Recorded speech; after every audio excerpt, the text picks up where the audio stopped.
राधे राधे आप सबको।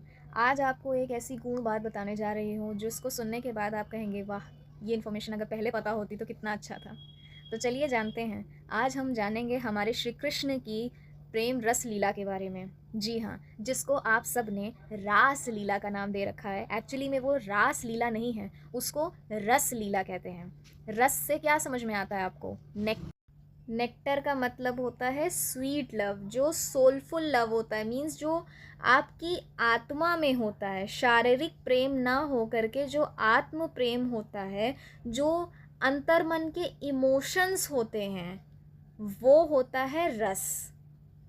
और लीला क्या है? एक्ट, प्ले करना या डांस करना, मतलब जो एक सोलफुल डांस है, जो हमारे अंदर की जो आत्मा है, उसका जो संपूर्ण प्रेम है जो हमारी आत्मा में बसता है, उस प्रेम को किसी न किसी एक्ट के द्वारा, किसी नृत्य के द्वारा, किसी प्ले के द्वारा प्रस्तुत करना, उसको कहते हैं रस लीला। और आप लोगों ने इसको क्या बना के रखा है? रास लीला। भैया श्री कृष्ण गोपियों के साथ रास लीला करते थे। अपने पुराणों को तो पढ़ा नहीं, जाना नहीं, और ऊट पटांग बातें दूसरों की सुन करके उसको कंटिन्यू कर दिया। इसीलिए मैंने ये वीडियो बनाया ताकि सबको ये मैं समझा सकूं अपने वीडियो के माध्यम से कि भैया रास लीला नहीं होता है, उसको कहते हैं रस लीला। एक ऐसी प्रस्तुति जिसमें आप अपने आत्म प्रेम को दर्शाते हो, जो आपके लिए, आपके मन में है, अपने ईश्वर के लिए। ये भगवान भगवान और भक्त के बीच में जो प्रेम संबंध होता है, जो प्रेम होता है, जो आत्मा तड़पती है अपने ईश्वर से मिलने के लिए, जो प्रेम भाव आता है, वही रस लीला है। बस उसको दिखाने का एक तरीका है नृत्य, जो कि आपको शायद ही मालूम होगा कि इस रस लीला में प्रत्येक गोपियाँ जो थीं, वो सब के सब तो पहले ऋषि मुनि थे, गोपियाँ नहीं थी। वो सब के सब लीला करने के लिए श्री कृष्ण के साथ एकत्रित हुए थे। श्री कृष्ण ने जब महारास लीला की थी, जिसमें प्रभु महादेव स्वयं उनके साथ गोपी रूप में आए थे, जो जिनको कहा जाता है गोपीश्वर महादेव जी, वो स्वयं श्री कृष्ण के साथ नृत्य कर रहे थे।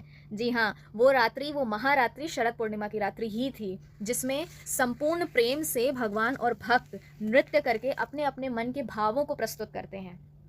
आपको पता है, जो आत्मा में जो प्रेम होता है, जो हम एक दूसरे से करते हैं, जैसे कि आप अपनी पत्नी से प्रेम करते हैं, आप अपने पति से प्रेम करते हैं, यदि आपका आपस में कोई रिश्ता भी नहीं, फिर भी आपके मन में सामने वाले व्यक्ति के प्रति बहुत ज़्यादा एक प्रेम भाव जाता है, जिससे आप उसकी मदद करते हैं, उसे मुसीबत से निकालते हैं। वो जो नेचुरल लव होता है विदाउट एनी रीज़न, वो प्रेम सिर्फ एक झलक है कि गोलोक में कितना प्रेम है।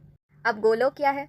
वैकुंठ से भी बड़ा और वैकुंठ से भी परम धाम जो है वो गोलोक है। वैकुंठ के ऊपर जो धाम आता है, जहाँ श्री कृष्ण निवास करते हैं श्री राधा रानी के साथ, उस लोक का नाम है गोलोक। गोलोक नाम क्यों है? गो मीन्स काऊ, काऊ मीन्स गाय, और लोक जहाँ पे श्याम सुंदर हमारे जो हैं वो समस्त अपनी प्यारी प्यारी गैयाओं के साथ, अपने गोप के साथ, गोप उनको कहा जाता है जो गाय चराने वाले बालक होते हैं, जो उनके गाना नहीं था, छोटी छोटी गैया छोटे छोटे ग्वाल, वही ग्वाल जो गायों का ख्याल रखते हैं, वह उनको गोप भी कहा जाता है।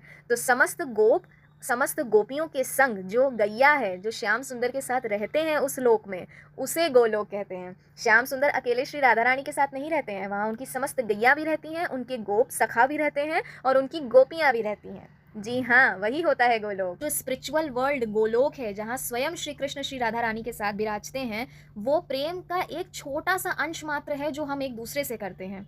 तो सोचिए श्री कृष्ण का प्रेम कितना अद्भुत है, कितना गोलोक में तो ये शब्दों में बता पाना असंभव है। आपकी भक्ति यदि सच्ची है, यदि आपको सच में अपने ईश्वर से प्रेम है, तो आप इस चीज़ को ज़रूर समझ पाएंगे जो मैं आपको समझाने का प्रयास कर रही हूँ।